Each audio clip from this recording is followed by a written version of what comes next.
portion of our week, Parashat Lecha, Hashem tells our forefather Abraham, Lecha, go and wander from where you live, far place, till the land of Israel. And Rashi explains, Lecha, meaning go for yourself, for your own pleasure, for your own benefit, la'ana'atcha u'letovatcha, for your own good.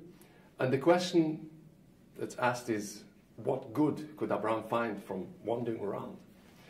And I'll explain this with a story on Rabbi Menachem Nachum Twersky of Chernobyl. They lived 250 years ago. And one day, this rabbi was imprisoned. And after being in jail several days, he didn't really understand the reason for all this. But he met an old man, and the old man said to him, do you know, Rabbi, for so many years you've been caring for the other Jews who were jailed or imprisoned, what we call the great mitzvah in Judaism, Pidyon Shvuim, the redeeming of the kidnapped or the imprisoned. And that's one of the things, one of the mitzvot he would really spend a lot of time doing. And maybe now, because you yourself experienced on your own skin that bitter experience of being imprisoned, maybe now that mitzvah that you always care for and take care of, you will do it with much more fervor and much more understanding. And maybe that's the message of Hashem to Abraham, our forefather Abraham, that he devoted his entire life to being hospitable and hosting people he never knew, and even standing on the way, looking for guests and tourists and wanderers and hosting them.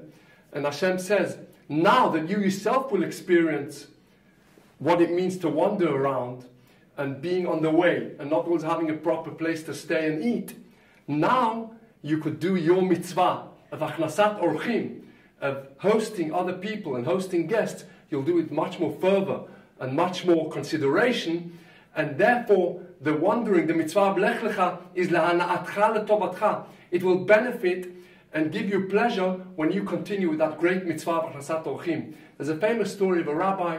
He was collecting money from the richer people in the community in order to provide wood for the poor people in the shtetl, in the small town he lived in, the village. And so poor people would have wood and keep them warm in the winter.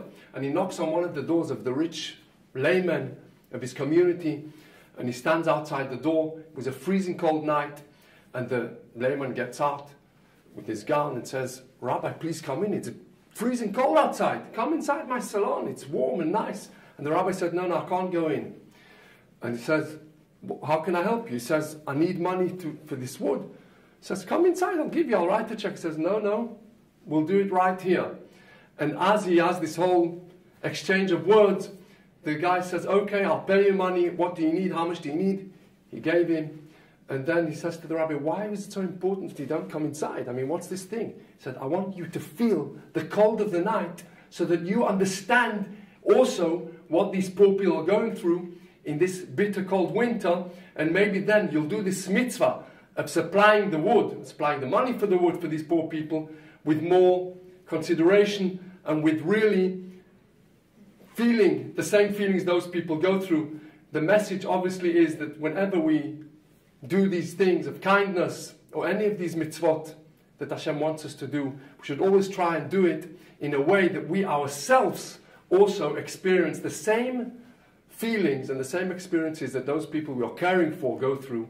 And I hope we all learn this message in every step of our social activities or mitzvot and kindness that we do on our day-to-day basis. And I wish you all a pleasant, nice Shabbat. Thank you very much.